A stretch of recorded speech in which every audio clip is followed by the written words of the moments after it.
Hello everyone, back tuning in to today's second video. We're going to have a look at the weather for next week to 10 days for today's second video. This will take us towards the middle of July, so I think it gets around the 14th of July with today's week to 10 day update. Let's extend out a little bit beyond that into the second half of July. Actually, and we'll also have a look at Beijing Climate Center, and that's taking us in towards the middle of August. So we're going out quite a way now with the videos. So I'll get on with that for you in a second. We've just released 5-day forecast earlier on. It is going to be a very warm 5 days coming over. It's going to get hotter over weekend and into next week. We'll see temperatures going into the low 30s Celsius, and it looks very dry as well. Really, a few thundery showers coming up today and tomorrow, but really they'll be very scattered. Most places will miss some and stay dry, so it looks pretty hot and dry through to the start of next week. And now we'll extend out beyond the 5-day forecast period to have a look at the weather for the next week to 10 days. Yesterday, there was the suggestion of thunder later next week. We'll see whether the models are still showing that. But before I get on with that, I'm just going to say thank you to our latest patron, because I had a new patron for Gazovitz. So this is Gazovitz's Patreon page, where you can become a patron for Gazovitz. So I'm going to give a shout out and say a big thank you to Vic from Vaping with Vic. Vaping with Vic has become our latest patron for Gazovitz. So big thank you to Vic, and big thank you to all our patrons. If you would like to become a patron for Gazovitz, this is where you pledge an ongoing monthly donation to Gazovitz. It can be anything as little as $1 a month. To do that, you just come to our Patreon page. This is it. This is Gazovitz Patreon page. I'll drop the link to this page in the description box at YouTube, and also link to it at all pages at Gazovitz. So you just come here, you sign up for a Patreon account, and then you donate whatever amount you would like on a monthly basis. Bear in mind you can cancel it at any point. So the idea is that it's an ongoing payment, but you can sort of cancel that at any time that you would like to do that. And a big thank you to not only Vic from Vaping with Vic, but also all of the patrons for Gazovitz. Also the PayPal way to donate. I'll talk you through that at the end of the video. Right, let's get on with the video. We're going to start off having a look at the GFS temperature and precipitation ensembles. So the red line here is the 30-year upper air temperature average. Looking at London today. So we're significantly warmer than average at London at the moment, or in London at the moment. We're going to be staying that way over the next few days. And as we go into next week, and that's this period just here, we actually see that, if anything, the temperatures are lifting up even further. So it is going to become increasingly hot over the weekend and through much of next week. Eventually, as we get through towards the middle of July, that period just there, we are seeing a bit of a slide in the temperature starting to appear, although still generally the ensembles are trending warmer than average from beginning to end. Now, as far as precipitation is concerned, there is a chance of a few thundery showers coming up today and tomorrow in the south. I think they'll be very isolated. Most places will miss some and stay dry. And once that's out of the way, we get into the weekend and the start of next week. Essentially, we're into several days of pretty much universally dry weather across the country with increasingly hot temperatures.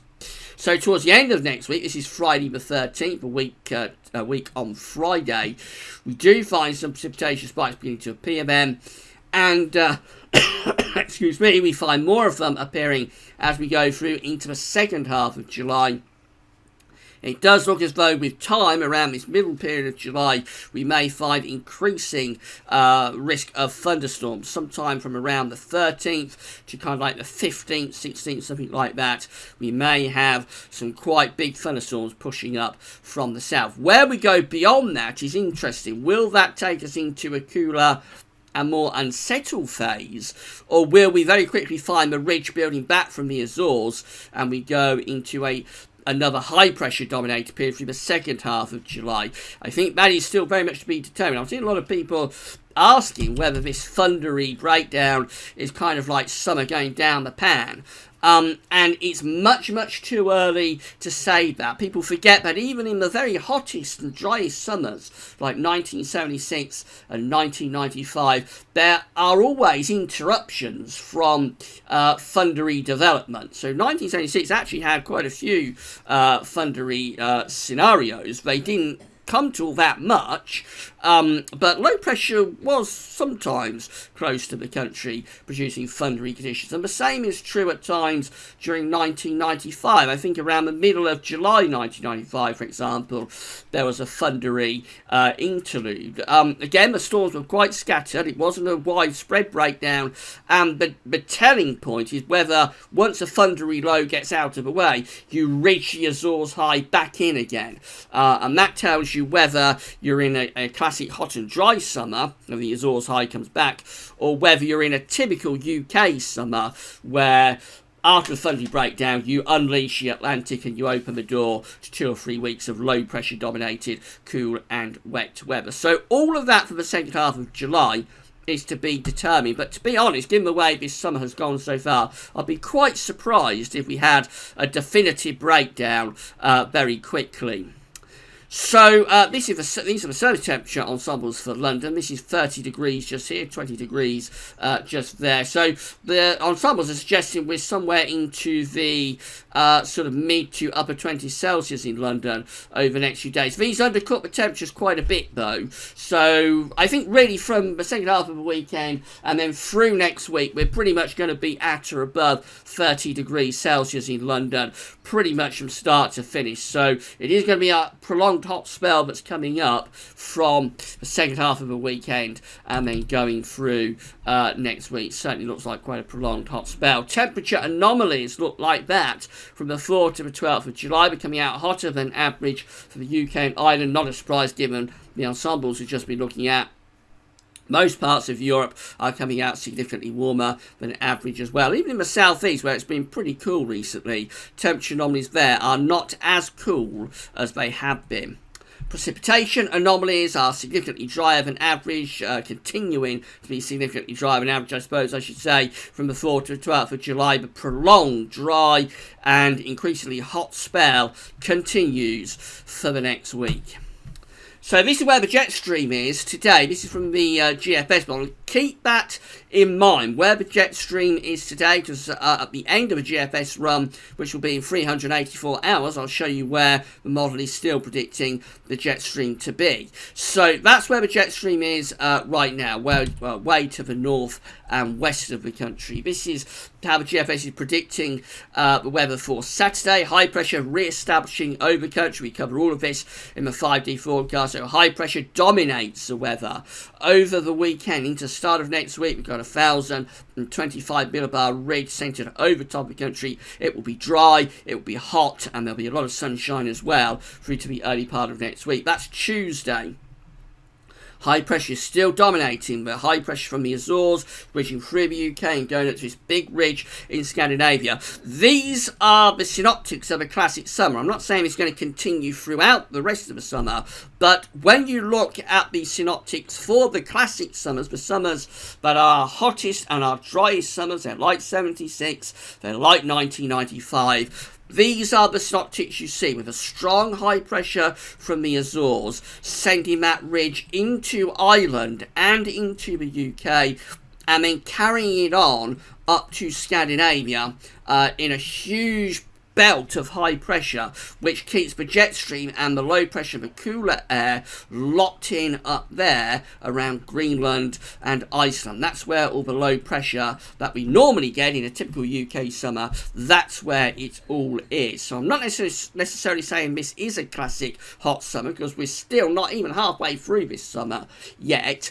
But they are the kind of synoptics that you will get in the sort of hottest and driest summers that we get in the UK. Those huge ridges stretching over thousands and thousands of miles from the Atlantic up to northern Scandinavia. There's the upper air temperatures for Tuesday. They're already looking warm and they get warmer through the course of next week. So this is Wednesday, and then this is Thursday next week, and the GFS is still starting to move this thundery low towards us from Biscay. So there's a bit of a battle going on here. We have still got a lot of high pressure centred over, particularly to the northeast of the country. This low pressure is fighting against that. So there is a risk of thunderstorms moving up from the south during the second half of next week. There's the upper air temperatures. They're looking hot. I think temperatures by the second half of next week could well be going into the low to potentially mid-30s Celsius. But this low pressure does get closer to us. This is Friday the 13th of July, where we've got this thundery low centering itself over top of the country bench. That's a widespread thundery breakdown taking place at the end of next week. Could be some very violent thunderstorms with that, because the upper air temperatures show there is a lot of energy available within the atmosphere. That's Saturday the 14th, day 10, takes that low pressure away to our east, and we're now starting to pull down a cooler, fresher northwesterly flow. So the thundery low is getting out of the way.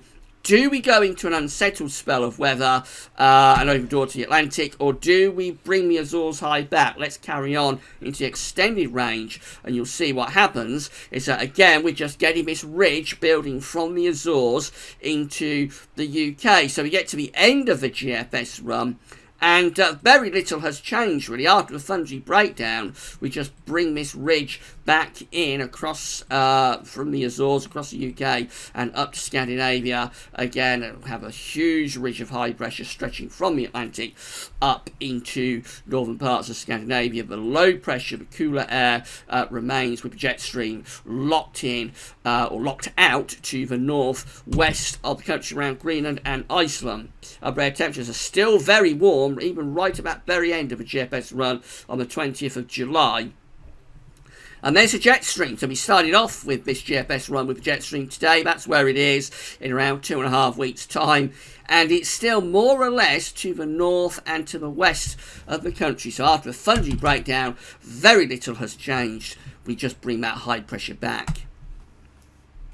Now, it's how the ECMWF is looking for Saturday. And again, we have this big ridge extending from the Azores into the UK once more. That continues into the start of next week. Dry, hot, sunny conditions continuing through the course of next week. High pressure remains really dominant. We get up towards day 10, and the high pressure is weakening a little bit.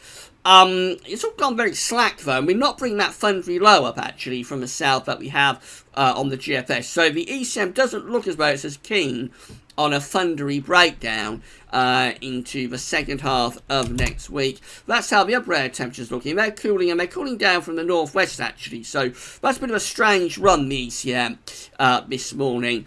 Not sure about that. I think a thundery breakdown would be more likely than just a cool breakdown from the northwest. What that would do, it would keep the dry weather going. So into the middle of July, there's very little rain there. It starts to cool down a bit from the north of the country. And then finally the GEM, or finally for the next week to 10 days anyway, because we've still got Beijing Climate Center to go, but the GEM has this ridge again extending through the country on Saturday, strengthening from Sunday to Monday.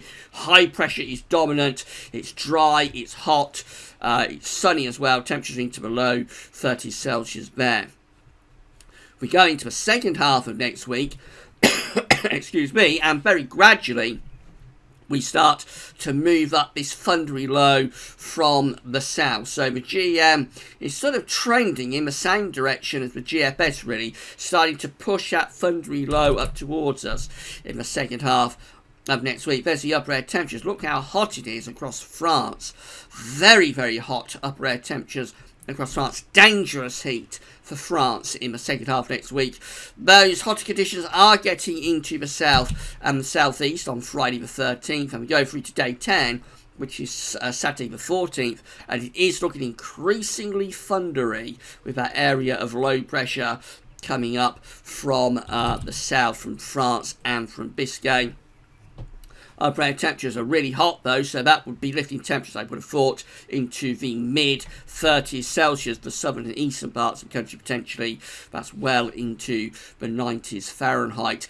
but with increasingly violent thunderstorms. And then, of course, once that low pressure exits away to the east, we will have the same situation with the GFS, with pull down cooler air from the north and from the northwest. And then it will be a case of whether we slip the jet stream south. Remember, that's where the jet stream is, really, that black line. So it will be a case of whether we slip the jet stream south and go into a cooler, a more unsettled Atlantic flow, or whether we get that push of high pressure back in from the Azores of the second half of July. That's all to be determined.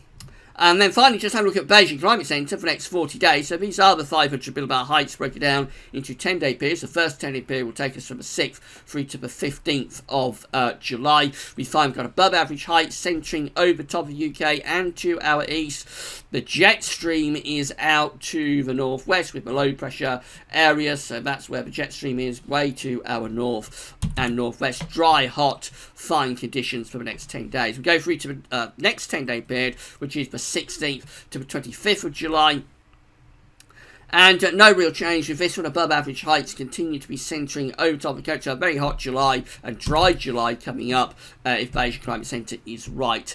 Then the next 10-day period takes us from the 26th of July through to the 4th of August.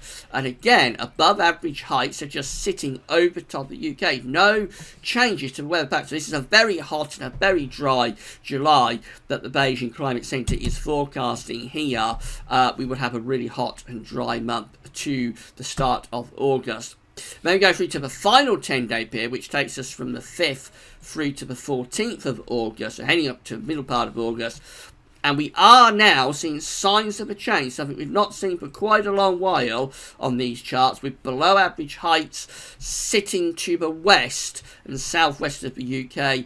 The above average heights are going up to our north. A bit of northern blocking is getting going. This will be sending the jet stream southwards. The jet stream is re-establishing, and it would be turning a lot more unsettled there from the 5th through to the 14th of August. The prolonged dry and hot spell would be breaking down. It would probably be breaking down with thunder, because ahead of this trough we would be bringing up some very hot air from the south and southeast. But as this trough pushes through, then you would properly open the door to an Atlantic flow, and that would turn things a lot cooler and also a lot more unsettled. That's days 31 to 40, so it's a really long way off. And in the more reliable time frame, which, let's say it's the rest of July, okay, it looks like it's going to be dry and hot if the Beijing Climate Center is right. We may get this thundery breakdown coming through later next week, but I'm a bit dubious about whether we get the thundery breakdown, because it looks as though there's a proper battle going on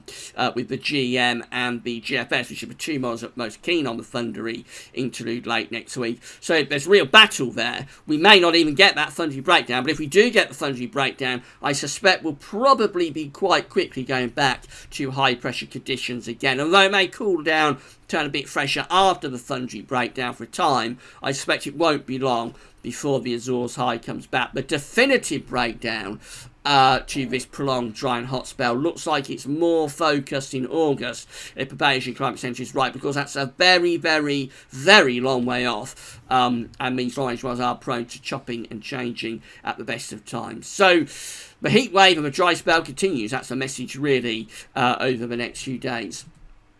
If you enjoyed today's video, then as I said at the start of the video, you can become a patron for Gaz Overvids. Alternatively, you can give a one-off donation to Gaz Overvids by our PayPal.me page for Gaz Overvids. This is it. I'll drop the link to this page in the description box of YouTube. We link to the little pages at Gaz Overvids, and you can make a one-off donation to Gaz Overvids via PayPal. If you enjoyed today's video, then please consider doing that. Also consider subscribing to the YouTube channel. Keep checking back to Gaz Overvids' website, and give us a thumbs up on the video if you enjoyed today's content. That's all for now. Thanks for watching.